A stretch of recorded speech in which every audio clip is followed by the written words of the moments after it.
صلاة هيتو ونشلو بري آخا بري بقم قصتك انا شنو ما دقوار كل تو دري جاي هالبص ده والله ما تخرانه بيري والله سبكا ماغا شو رجب كيما كاكا عقلت انا بدر كبير هل كشات تحتاج يا ابو ما بيت جوري بس هردو تساو ماغا ابو وجه خدي اولا قليله كده جو اخا دوزا غاتما اجدي انا دايما خدري عولاي والله يدرو يدك انا يا اخا كل شو كاسات يا كل اخا لا بقول عم انا قدم بطل في سنه كوبي نار بدو نار انا لا قليله هذا كول بونا ورنا كوبونا ورنا بودي على كل حال هاي الشكم ابو بابي غاوس شكم خلاص بابي تجرد بتساوى دبلي روين بابرن اخا ها سلي باجي ددي سلي باجي لو بيستي ماجي اخ زين شو لو خم بقول طاقه صغار مغارب بكره باشا كل ما شاء الله هو بس زجي تاني بسيتي عقل يزني وقرعه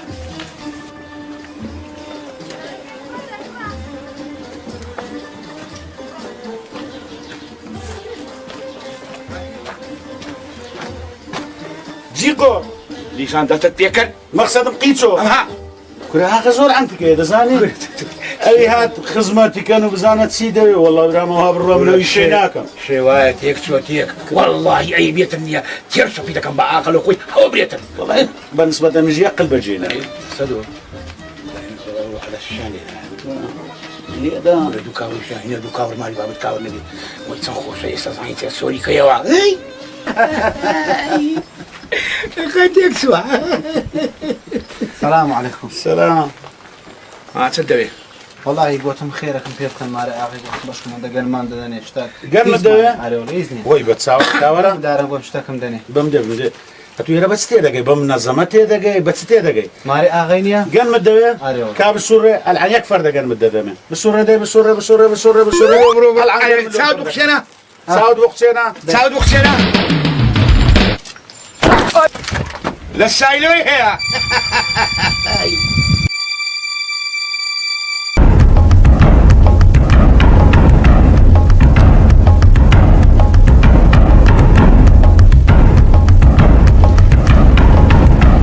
السلام عليكم. والسلام بخير. لو سامتي بخير. فرمو. كاك والله وهاتي ما لو دوحاني بقر من دار نخوش ده أمام الدكتور دي.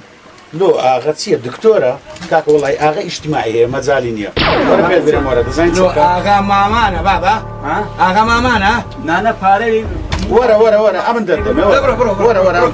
بروكني زين سبكا. إيه. كواتي أو هاد بوي. على ولا لا راكني. أو ها برو دستي لا يتساويش بكرة. دبرو. ورا. يمزق. لو ساعات بزانم كوا. ولا كاكا دليل قريبا. كل ساعات مانية. كل دوالو آغا جشرتو لي. برو كاكا. برو. يلا. فارم بدي. أو دوش فت. أحب تقول بقى أغام لكوربونويا. عفوا كوربونويا.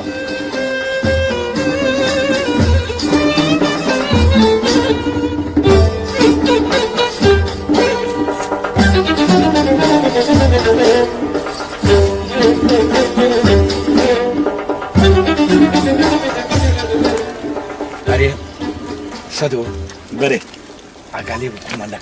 كابرايتا. كرهان ليدان والله لازم ناو تشكر بس بريا أقول شكش مال السريع شاب زوان دو شكش مال لقوني الله. ما سلك انا اقول آغا بخير بي. بخير باشي أو آغا دزاينتيا قيتشو قندوري دزيبو كرة مقصدم ريا قندوري دزيبو أو قيتشو ريا كيجر أمش دم قبريا أقول شكا باتي مال شاب قدر بارد أقول شيب مانيا باشا ايش نقول هي قلتنا دز قلتنا بياو خراب قلتنا ها آغا ريويش دزنيا هذه مريش تتصيع عادي على كل حال امني شكم هي بس ما مار خود اقوم بياسة شي مملكتي كم زان دقو باس آغا قرد بين لا اقول على ساتي انا بقول آغا بتاني كودا بيتساوى كم دبي أخ أجا اختيار يانكردي بياوني من اختيارك آغا مادام دزاينتيا آغا لخولي اقم لاخويا دبرو دي اقاتنا دي وخاني خمنا اقيك كات بلي اغا سبني ديتو باشا أخا أودنا دنيا وا لا يسمنا إخوان لا دبرو سات ساو آغا سات ساو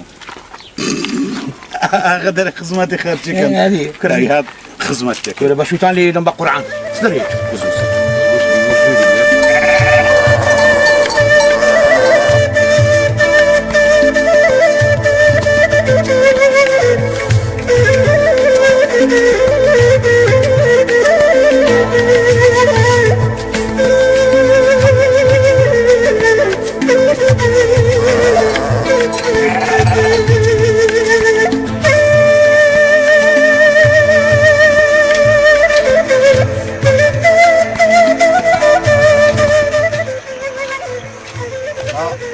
ئەو شوانێ بزان ئەو چ دەکات ئەوزم ناین دەخوا کاکە مادی نەبی ئەی خوا عەفوکە کاشەڕێ وات وا دانیشە نان بخۆ ناین دەخۆی ئارێ وەڵا وەرە دانیشە وەرە دەگوڤاس چییە وەزعەت کوا بەخێر بێ کاکە لە چێ دێ چێوە دەچیەوە وەڵا خەڵکی ئەو گودانێ ئەو دیمای خوارێ ئیخوارێ بەڵێ بەخێر بەسەر چاوم وەزعەت کوا کاکە والله بەخێر بێ بەتەماخ ساعەکە دەرەگە لەگەڵ ما ئاگا لێ دە و نەوسێ ئەو چایە بە قشکلی لێ نایە ها بەگەرم و خۆش و بەتامە ها پارە نانەشت دەمێ هەیە ئەتوو ئەوە شوانی ئارێ وەڵا لەکن ئەو بزن و مەڕانەمە کاکە چ بکەین هاي بینە قەلبی ساغی سەلامەت بی کاکە ئەتوو بە چ خەریشی والله هاي ئەمن قەسابم ئەوە دەکەم و دەفرۆشم والله شو أنا مساعة عادي كأنه فلوس نيني أي والله خەوە هاي بێدین هاي بێویزدان هاي بێزەمی ئەو تۆ سەیلۆ لەقنانەی دا كارتبال نان خو عقل سوني خەوە كورێ نانیشتم خۆ لەگەر هەستا هەستەی كاكا تو هەستانەکە چ هەستا هەستا تۆ هەستا دانش أنت بدي هەستا تير خوان يا قبل هرامي داري زانم چێمە ولا هلكا زقلي ئەمنە ئاغەمە کورە ئەوە ئاغا مەقسەدم دوا بە ئاغی دەرم ها والله تو بتساعش خود كنت آغا أو هالي تيك شو كاكا قتاعك دخوي بغو خود لمكا آغا أوشتانا دعاء خطا من وتيرم كردي ونانم داي استطيع خوازيا خليك هنزتم لي لقري كاكا صصي خو ما تاختي وانا انا قلت واقله سو علي نبي وان اخا زايجك ادوسي قينا على كل حال او سيدات لوخن كان بس بمبري كاكا او سي مشكله خو ما صصي خو يا با ام لكم خن كاكم حق لا سنه كاكا ساكي خو حق لا سنه يكون خو باريتي ناس ده جواب منه كاكا صصي من يا با اقدم لي قلتي ولا قلالم داع كاكا لا وكتلي كده يعني هلا وهذا قنانا ده انا والله جو من قلت او هم يكت يعني جواب منه ده كاكا شاق لا سنه اتو قندوره خور يا مستغني تير خوار نان خوار دوازم لي بينو صي خو ما لكم هم لي قليا باش ولا بنغش يكتب دبيني نوع والله عزك الدباب يكتب الدنيا والله بعض باش او يبيت يرنا وخو اليوم بهنزل دك يضل وصين ولا قناه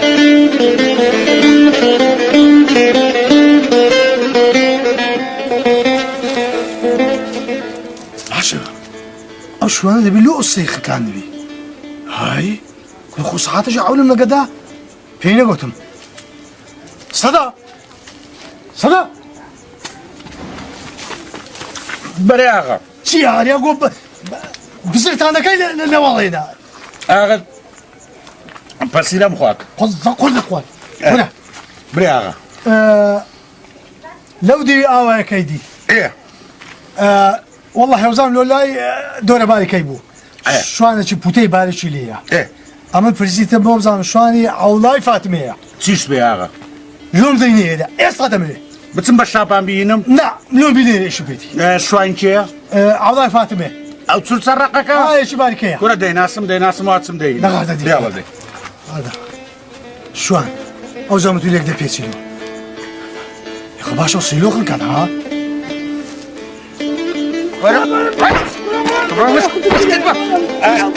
زیقۆ عەچا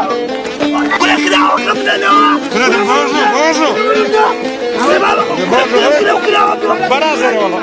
ڕێدە پێشم کەوە لێ خۆرە پێشم کەوە یان زەلامت کردیا یان زیاتر گەورەت کردیا پێشم کەوە نبینە دەی ئەوەتە وەرە دیتی بڕۆ وەرە هەستۆ بەرامبەر ئاغای کراوەکە بدنە واسی ئاغامەوە هەوە هەوە ئەگرەدەی بڕۆقی چۆ بدەمن ئەوەشت فەنکە خێر بێ تەدەیاتم دیتیا چاکەدا من دیتیا هەتی بە ساگ وەرە پێم برێ و سێل لەو تۆپانێ کورە ها چیان ساغ کورە تو دیۆرە دیارە زۆر تۆپان دێ چیانسا ئەو سێ وەچی دوونێ هاتم لە فەلاقەدا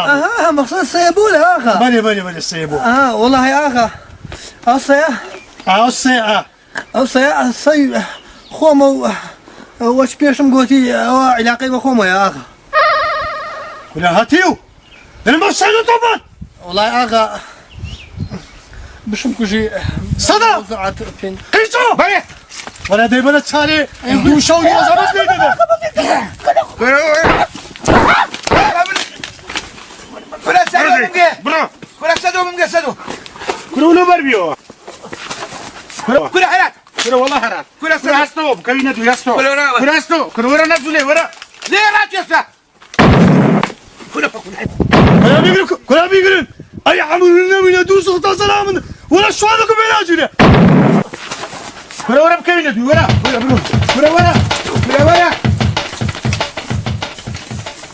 کورە وەرە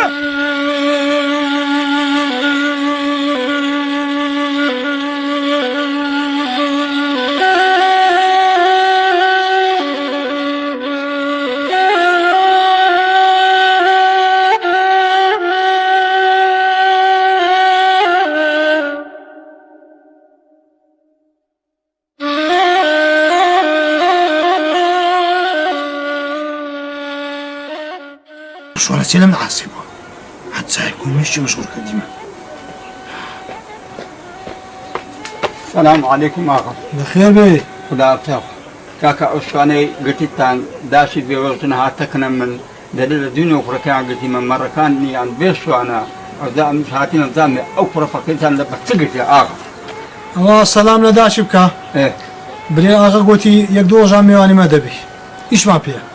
خێتان دەگاتێ ئاغا بەریدەن وەڵا فەقیرە بەخۆ بەداکەوە قورت بەسەری وەڵاهی یعنی ئەو مائیشەتی وانە باشە باشە بۆ بڕۆن من بخێر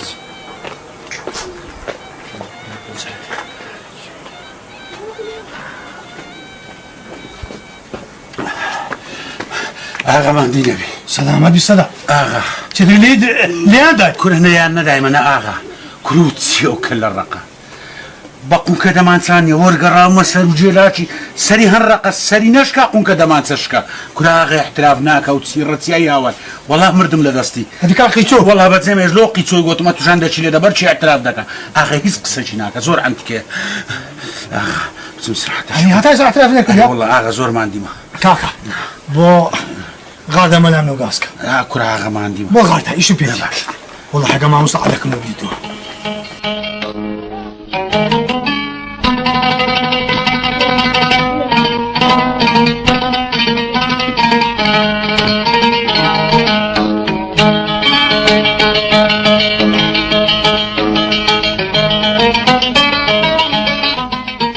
مامۆستا ئەوجا ئەو هەڵ ئاغا خەمن نەبی بابێ بەخۆم دوو نسحاتی باشی دەکەم سەدا بەرێ ئاغا بینە دەبینە وەرە وەرە خانشە کورا سیرەوە ئەو لۆتان لێکردین ئەو لۆ دەردەتان لۆ دایتی سوادەوە والله دەردەشی گەلە خراپتان دایتی ئاغا بەر بۆ بەل بۆوە مامۆستا دەرێ بەل بوویتەوە بەر بۆ واللهی برێم چ بەڕ بنەوەی ناچی ئەوە دەجە مامۆستا بزانێ ئۆسەی کوشتیە باشە کوڕی خۆم ئەتو ئەو سێر لۆ کوشت لۆ تۆپاندر ئەخەر نازانی لە کاتی خۆی پیرێژنە لەسەر یەک پشیلەی خوای گەورە بردێ جەهەنەمێ نان و ئاوی لێ بڕیەوە ئەتو ئەو سێر لۆ تۆپاند وڵای مامۆستا ئەوە ڕاستی بێ بەخۆی دەزانم ئەتۆ قەدر و حورمەتت هەیە لەکن ئاغا و خەرشی گوندی وەشانە دەزانم بەخوای مامۆستا بەس والله ملم بعدك لم ولا راس شرع ودين وفرم ودشانه بس والله ما وصل بقول عن ما وصل له موضوعي قدامي قصور معفوكي لا تعلم موضوعي بكذب اليوم لا حول ولا قوة إلا بالله علي العظيم باشا كرم لوها كلا رقيته والله آغا وزمعات جناق يعني أو دردان دايدتو كورا كوري من ورا بيامبري نأمج أزيد دو نخوشت بلدان دا ليقيانك هو والله ما وصل شاش اون ديت كان بيب كوري لو موضوعي اعتراف ناك لا حول دانيشا آغا دانيشا صبرتها بدانيشا آغا ناي خواي بينا ناي خواي بينا آغا بعد كل اللي تمسك شنو نقول كمو لي قرب جي من بكا لي قرب بابروا دوسر روجيت بخوي همش تاك بيدري ما وصلت تقول قلتم آغا لي قرب بابروا دوسر روجيت كدي همش تاك بيدري درس شي باش خوارديا اوها اوها باشترا ما مستوى خاطري توبي صدا بەرێ ئاغا حمامە چ بکەن و ئەوانی مارێکەنەوە باشە بە دڵ دەی هەستە بە قوربانی کوێرایی مامۆستایی والله لە بە خاتی مامۆستانەوی بە خۆم دەزانم چه حمامەکەم خۆم سەری خۆم بشم دو عمام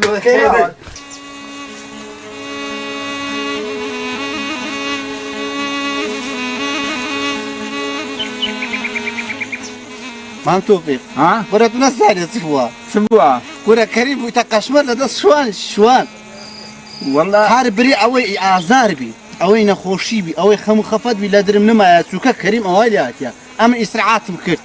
والله أوزاع منيا اه بس أوضع إذا توم إيه. تين ديجو أو ميوان ما ايه توم زانا أو بزنبو ايه كرد اللي قريب هاولي رضاني أو كريمة قبوزي تنبرمبو ها هو قال لك بوز بوز او بوز وي عملي كشتبو هل مستحق وايلي والله فيهم فول ئاغا ماندی نەبی سلامت بی ئاغا چایەکی بخۆ وڵای قەنەعات کە زەوقی هیچم نیە سەدە ئاغا پرسیارەکی بکەم تووڕە نابی برێ ئاغا دەرم ئەو ماودەوە عادزی سەدە کۆ عاز نەبوو دیتێتر کو ئەو شوانامەی بە فتارە بدیە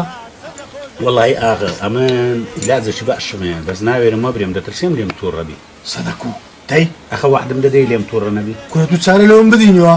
وعد بێ ئەمن لە خەڵات بکەم باش ئاغا پرسیارەکە دەی باشە پیاو بەچ دەگیرێ ئاغا پیاو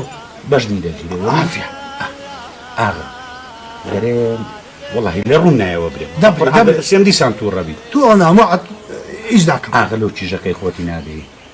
چێ باوەڕ بکە مشکلەکان هەمووی ئەلدەبی شیرنی لێمانەکەم هیچ دەکەی کاک باشینی ژی لێ نەبی سەدە ئی باشە باش سەدە بەرێ ئەوە شیرماندایە ئەتی ئەم چ جوابی خەرچی گوندی بدەمەوە نانێ کەریم ئاغا چیژی خۆی دایتە شوانەچی هەر قەشمەنی پێ دەکەن کورەکەکات و جێ لێ لە گوندی چ دەرێن کورە باسی تووە دەرەن ئاغەکی گەورە و گران لە دەست شوانێکی بوویتە سینەما ئەمە خەرک هەموو ڕۆی لەمە چوو ئاغا باوەڕ بکە ئێستا بە کۆراندا چین خەرق قەشمەریمان پێ دەکە ئەوە ئەرە وڵی بەجێم دەکەی و هابکە قازانز دەکەی سەدە بەرێ ئاغا فکرە شێ دەکەمەوە دە باشە ئاغا ئەوەن دەغەمیشی لێمە خۆخوا کەریمە بۆ بزانم دارچیان دەوێت باشە ئاغا باش هەنی شیرنی بدەمە شوانی جایب ئاغا فەرموو دەرێم ئاغا دەی ئەمن تەکبیرێکی باشم هەیە هەلەسە مۆزوعی برێ دەرێم ئاغا تەکبیرێکی جوان و پوختەم لۆدانێ ئاوساند کو دەی ئاغا زانسیە ئەمن دەیبەم نییە دەیبەم کو ئوستەیە بۆرەی تۆپان ئەم نیشعینە لە کەندەکی دەی تۆپێن و دێم ئەو ئیلە لا بڕاو کەسی نازانی وڵا تەکبیرم دەکە کورا من دەمێت سواری وەگرم خۆ نامێت کابرای بکوژم ئاغا گونا حتە کتێ خۆی دێ خوا قیجۆگە هەنەسی سەرم عیدێک دێکجاری گرتم وڵا تەکبیر لۆ کردم هەست ئێستا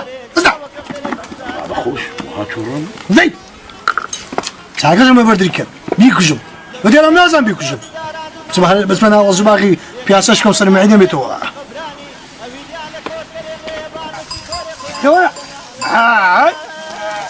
تاگاشین دانێ وەڵا بەخۆم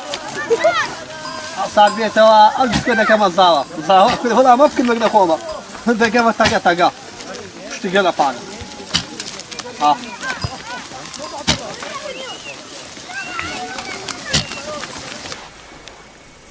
هاشت بکەم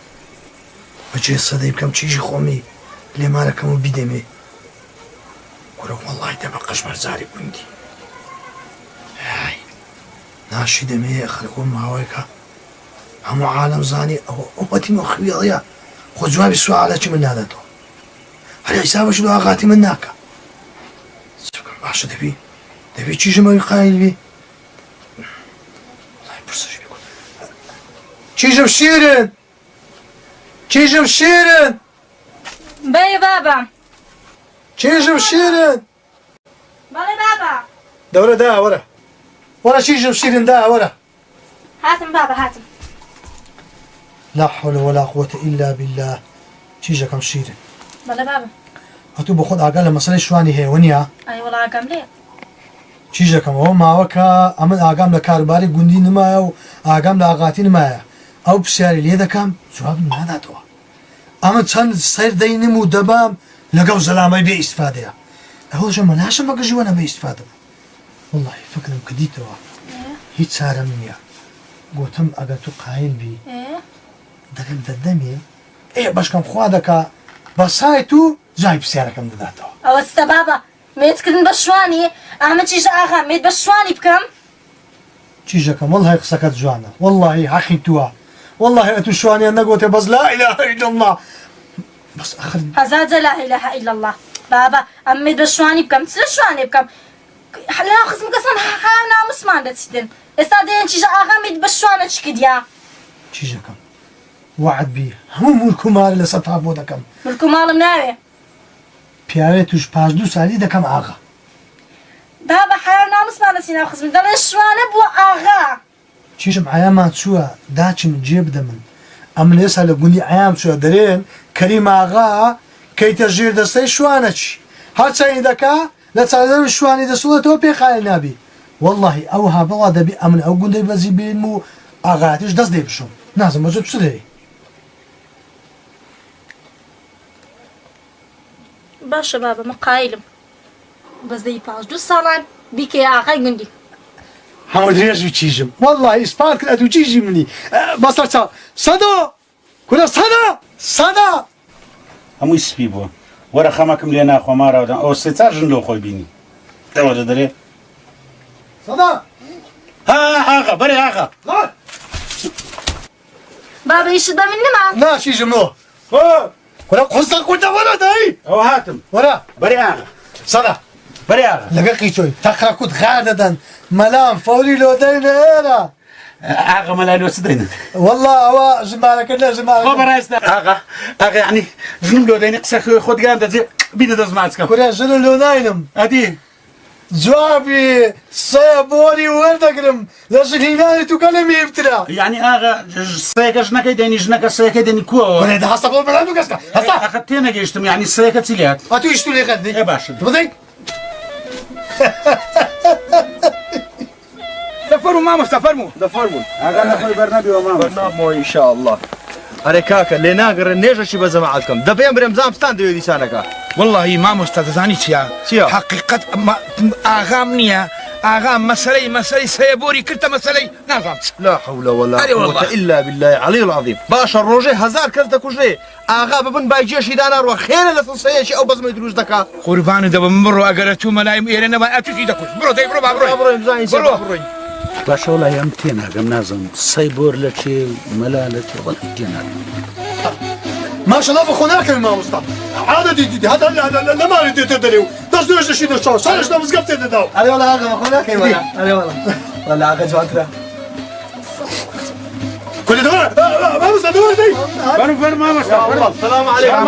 سلام و رحمة الله بەخێر مامۆستا بەخێر بێ کوی باشی بەخێر بێ یا خۆم خێر سلامت بي آغا قول ئاغا بەلامان هینا مامۆستا زای لۆ زەناتم باکردی دزانم پیشان موضوعی سەیەکەیە ناوەڵا ئەوە چیژێ خۆم شیرخانی لە کاشی شوان مالە ئەری وەڵا ئەری وەڵا دەیدەمێ ئەوە چیژی من ئاقلی کردیە و دری کردیە و تەواو يعني تأكيد شيء خود ددي يا سلامي والله ئەمە عادەتم بە مادام شیرم پێ قایلە دەکنم احتیاجە بۆز لە خۆی ئەو چ مەرجەکی هەیە با برێ والله آغا أم سلام لو موضوع عيد داتي زارك سيبورا زارك جن مالك كردني أو كابرايا على كل حال ئەو جەبزانە چی هەیە مشکلێنی ئەمن هەرچێ چی دەوێت لە جێبەجێ باشا كاكا باشا كل ما ترازي أو شو جايبيني کوتالی وەڵا مامۆستا ئەوەندە لازیمە بەقی تۆ سەدەش لازیمە نەک بەو چیشەی مامۆستا هذا شيء ما ترازي مرد بوكو ريبكي ئەلۆ ئەو شوانە شرطی هەیە شرط وابزانام شرطی هەیە ویش شوانە آغا تدري وخوزوري لناكي نا ئەو تماوسکە ناوەڵا غازیمە بۆ شوانێ غازی نیوە تەوا مامۆستا قایلی وا دەست باشە استغفر الله كل مرة وستبز عن سمرزة شيء هي خۆ تەوا قایلی نەگو قایلی مامۆستا باشا شيء جم كوبي قاتيني لسرتر مسقالي مارتانكم مامۆستا من قایلم ئەمن نە زێغم دەوێ نە پایم دەوێ نە ماڵم دەوێتن تەنها یەک پرسیارم لێ هەیە مامۆستا با هەزار پرسیاری بکە برسيارك شيء جم لۆ سەیەبۆی تۆپاند لا حول ولا قوة إلا بالله من ضمن الموضوع سيبوري كاكا لو سيبوري توفان آخا ها كاكا آخا بتكش بعمل مزال خيانات اللي هناك بعمل آخا أمن ناس أمكو بعهم بتوكل آخا قال موضوع السيبور نبات كوشيش لما ذكر بس أمن نفهمه من مزاني ما آخا ما مصا باشا أو أمن نفهمه نصابه ما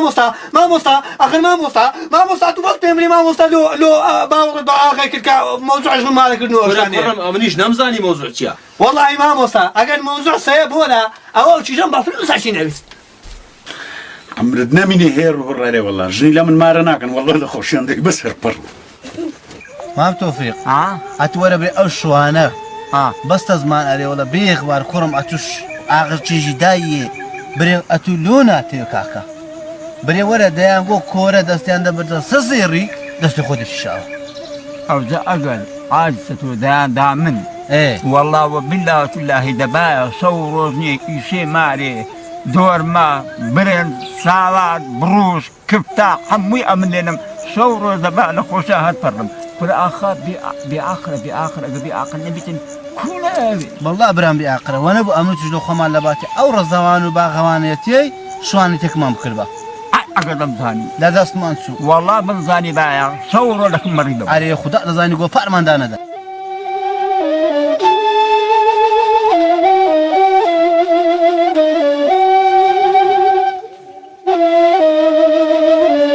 صدق او روكاتير سواري كريم كردي هلا والله واتير دقرينم والله خوش او تزاينت يا غورانا شي اوش ملوبري شوانا بريم لبري لا باسا صاحب عشرة سلام سلامك يقول خو ناس ندوبوا ليلة تبيس ايش دم بيكوش والله درين مال بغسل خوش دي تدري لكم والله يا حس كملي مكاك تشدي ولا دارتي دنياي بدهم بزا بسيرم جواب دو واش ام بوم نشكا ما وجلوت شو ما ادري ام شو باقالي تو شو زنا ما يبوم كل صدا قيسو هي شوانا يرنزارو بستي من داربوم قولم داباتو خوش بو لا والله دنقلنا خوش بو دعسة ما دام ويا هاتسا زرقم هاتسا زرقم قيسو كل هو آغا ورقة بري آغا بري كل برو آغا باق ما دكا برو ورن آغا وهي نامان آغا بري لچون درمان ديتو لبن ديواري قبرستان نوستبو يكتونا ميشي دم مسايهراتو كاك بلي آخا وده زانت ما قاس كده والله الله موضوع ياسين قلت لا والله آخا صوم كاتش بلي آخا كسوانا كنيان خوينا بلي خوي خوينا بلي آخا يكبس يعني كل مرة كسين بس جوام دوا بلي كاكا او تدرس دوش زغط زلامان هاتشي كدوي عم بدد ما كاتش فهم آخا بسيرتك قدم جواب بسيرت من نيتو بس بزام او سيبورا لوخن كان هاتشي كدوي لو دك نيسا موضوعي السيبوي آخا هاتسند وعد مدابو او موضوع لكن كاز بعضنا كم ايه بس ما دام التكليف تكرديا على شو منين يزول ما نديت كم ايه خلي عدم دا تيد بريم بس يكشتم هيا كل بريدو كل بري سي كل بري وند الشرطة كل ملاش ما بيلا أكبر والله يكو مريو يقعم كيناريم يقلي داريم آغا كو شرطة قيمنش اوي آغا ابا غدوي آغا مناوي آغا عيوانا كان نشتم ناوي ديوا خانو قندو ماري ملشي توشم ناوي آغا شرطة كم اوي يقع في خشتو مش بما آغا لذيذ أنا كل كودا بي كاكا كودا بي أو دم تساوي يا أخي كل بقى بزناش بس مو بيوي أو كودا بتاعها كل يعني أما ببينا فياي تو والله بابا خوش كاكا نقول هسه متاكد قزونا قايلناك آغا والله بجي عندك إيه مالك كل ورا بوبي ورا إخا ورا بينا كل دورة كاكا ورا تلون ده تروهاتي بس أنا غتسيدة بكاتش آخر نقول هم دستي بمكان أجد الشاتي متام في قبورنا كذي كاكا بري قبورنا كان مش دغم صعيبيشهم حيوان بزيش دورة كاكا تلون ده منظر كرة تسيرة بس أنا آغا تسيدة بري قورا راستك بس أنا تسيدة هذه ما كنا بجيبك بجيب كل عفتك اللو تكاتشمي ورا باغا ددمي ما الملك ددمي جنك اللو دينم بينصص العيوان جلو بهذاكم بباريخهم كاتشمي تصدق دي آخر أمنا عيوان مدينا باغ مدي هيت مناري حەف ڕۆژان دەبمە ئاغا لە جێی جەناب پاشەو حەف ڕۆژەی کوسێکی تەسلیمی جەنابت دەکەم و دێ فەرمو ئاغا ئاغایەتی خۆت بکە ئەتو پێم برێت سمردم بەڕوبراکە لە جێی ئاغایدایە کاکە تو لەوان سۆربیوە هەدی کوو قایل نابن باچیتان دێلم کاکە تووڕەمە بەما ئەو بەخۆی سۆر نەبوویتەوە با قوربان بووم تووڕەمە بە باش باش کاکە باش يعني هیچ مەرجی دینێ ئەولا بەجی من بەس ئەوەندەی ئەو حەف ڕۆژەی بمە ئاغا جەنابت پاشەو حەف ڕۆژەی دەبیەوە ئاغا هەرچی پرسیارەکەت هەیە هەرچی قسەکەت هەیە لەسەر دەستی ئەوانە و جەنابت ئەگەر ئامن جوابی توم نەداوە ئەوە لە ملم دەن یان وەچی سێبۆری لە قەنادەم دەن باش کاکە باش ئەوجا يعني اسمه تو ئاغای ئەوە چەند شەمە ئەو ڕۆ هەفتە ئەو ڕۆحەی نییە يعني هیچ شەمە ئەوە جمعەیە کاکە من هەتا جمعەیەشکە ئاغام ئێدە باش لە پاش جمعەیەغا ئاغای خۆتان ئاغەیە وەرە کاکە وەرە بابەوە دێ باش فەرم بابە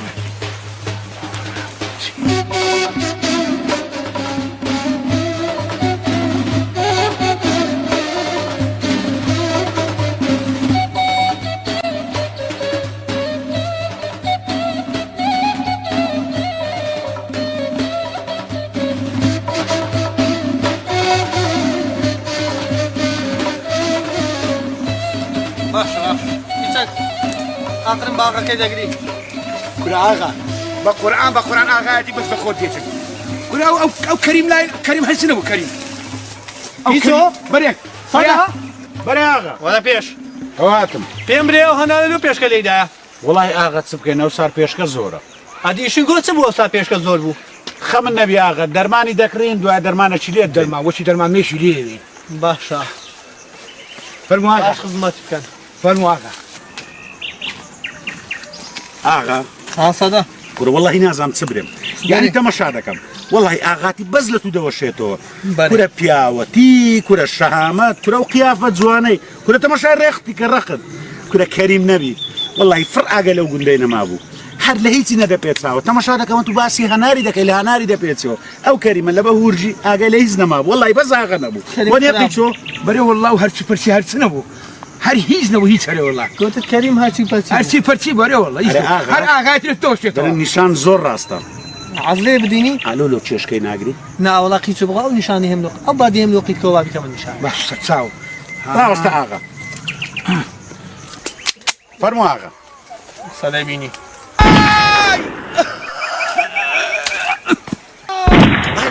بە قورعان کورە دەست خۆش بۆ دیدن نیشانم چەند ڕاست کورە وەڵا دەرەجەیەکی ئاغا بەخوا ئیشەی چاکت کرد زەلامەش کێم نەفز نزم هیچ و پوست کورە لەو گوڕی غەدری لە عالەمێ دەکرد بەخوا ئیشەی چاکت کرد خەمیش نەبی ئەم دای شارمەوە ئەتو لێگەڕێ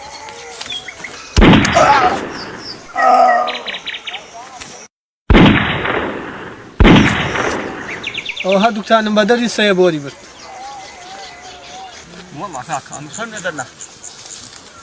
والله كريم بلاش على الأغنية دانا هاي خوشي برد أمش توشي براك درنا أغنية سند على دستي خوي كشتيا ولا هذي قرري ربي خواك ويا أخوك كريم آغا زانا لبو يكفس يعني زدي أو عالم يكون أو عالم خلاص كده يعني زلاني خوي ما خوي كشتيا كسينيش نا والله مسكين آغا نها والله لا والله أما ستين قشت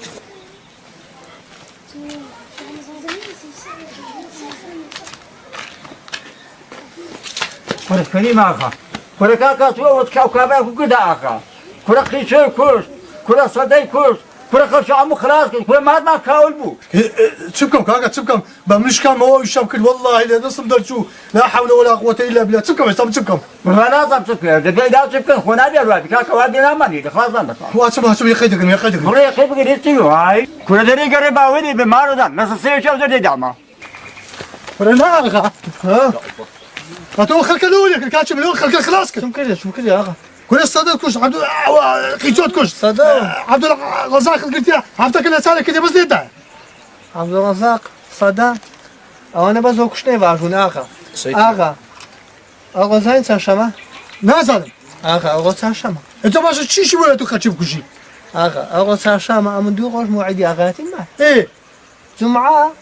موعده كم تعود في زنابة هنجي ثاني امير زيان بكوجيو او قال لي انا خذ بقدر زعمر اول سناتي هو دوجا خلاص نبي خلاص نبي هنجي ما يقدر بيتينو صندالو سيدك اتو توفاندت السلام عليكم آغا. بخير بي. السلام عليكم آغا. مام توفيق بخير بي. آغا أروز معايا. بلي شرطي آغاتي وخلاص بو. هم من إشكال شرط الهربياري والله. آغا دزانم توغي. حق خوش توغي بس موضوعك عادي نبوي. خطاي خون بو. حكم دا قبلها شي هيز نزان. حقكو بو شوان وقام بتاعكم. دي. كاكا تو دنيا كور كدو ما خلاني بي أخوة. دزانم دز برا آغا. إيه. آغا. أتو آغا شي باشو خاين بوي. دزانم. قلبا شي خاين تو بشمكش بيس لبب. كو يعني؟ آغا أتو كاري وكردوي باش لو أخا كيدك. إيه. عولة ددا بعدالتي آغاتي أقول لك. إيه. بس دالو دستكاد ناندي هج عدالتي توك بقات خاتشي آغا. هزاراني وشي مام توفيق وكاك حاجي فلان كس وفلان كس وفلان كس الدهات اللي دركي تو أو خدام كارني تو بشابان بريان ذكرن آغا. آغا زنابت قلبك خاينته وبس شمكش بيس لبد. إسا أمش شمكة بيسكم لبكر ديوا. إسا أتوش شمكش خاين لبكو. تن نفرشي تن جنزشي وشي أو جنزانا خلقو عول بدا تربيتي عم بدو دسر باشي خود پروردي عم كآغا استا تيجيشتي أملو أو كسانم كشت آغا تيجيشتم والله راسة الشواني بظن زاني أو آخري بياوشي زيلتشي وعد بلودو أو جلن ساعتا كانت غابقرم بشت كما بياوي دستراتي خم بس ما دام هلو اللي هات حسن ذوقي شمن ما دباسي سيبور ملوكا آغا طبعا أم شوامو لكن حيوانم ويه ما أوجو هستم ذكر ناوا سيسار حيوانم بزردك كزيني خوم داي وام دزاني قولك دي عيوانا كان دخوا بس كتمشام كرت حتى قولك مرة شي دخوا سيب وسيسار كان دخوا أمش قوتم حتى زوا بأم سيبولي لقنانا دم خوا قبري لو بولا قردجيش أي عانفري مزنق هاي عافري والله ما بتوفيق بلي بياوي آقري وزيرا قرى زورا بلي بلام هتا أما دايبينينو دست ما بيلا دقا هاي عافري مدست خوش بي